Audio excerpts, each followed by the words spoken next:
శాస్త్రి గారు చాలా రోజుల క్రితం మన మన ఫ్రెండ్ చైతన్య ప్రసాద్ గారు లేరండి, లిరిక్ రైటరు, ఆయనతో నేను సరదాగా ఒక పద్యం రాయమన్నాను. షేక్ హ్యాండ్స్ మీద పద్యం రాయండి, మనం తెల్లారేస్తే కొత్త వాళ్ళని కలిసినప్పుడు meet mister so and so అంటే షేక్ హ్యాండ్ ఇస్తాను వెంటనే, దాని మీద ఒక పద్యం రాయండి అని అడిగితే ఆయన రాత్రి అంతా కూర్చుని రాసి తీసుకొచ్చారండి. సరదాగా మీకు అది వినిపిద్దామని. తలలోన పొలుసులై జిలపెట్టు చుండ్రును గోరార హాయిగా గోకు చేయి. తలలోన పొలుసులై జిలపెట్టు చుండ్రును గోరార హాయిగా గోకు చేయి. కళ్ళలో పుసులను వేళ్లతో తొలగించి వాల్జూపు సొగసు కాపాడు చేయి. జలుబుతో నాసిక జలపాతమవ్వేళ చీమిడి బర్రున చీదు చేయి.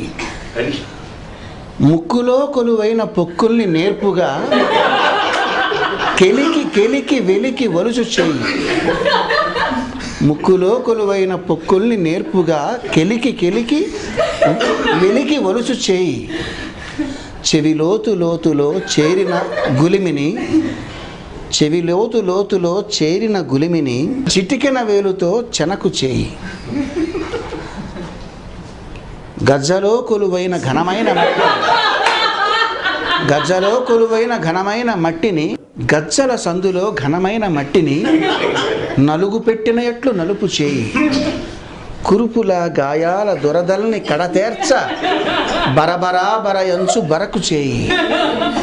మలమూత్రముల కంపు చెలరేగిపోకుండా పుడిసెడు నీళ్లతో కడుగు చేయి. లేదా అమెరికా వాళ్ళైతే టిష్యూ పేపరుతోన తుడుచు చేయి. అట్టి ఈ చేయి మర్యాద ఉట్టిపడగా నిన్ను తాకంగా ఇటు వచ్చుచున్నదోయి. ఎవని చేతిలో ఏముందో ఎవరికెరుక, 1000 రోగాల పుట్ట ఈ చేయి కనుక. చాలింక కరచాలనాలు చాలు, దండమెట్టిన వాడెరా ధన్యజీవి.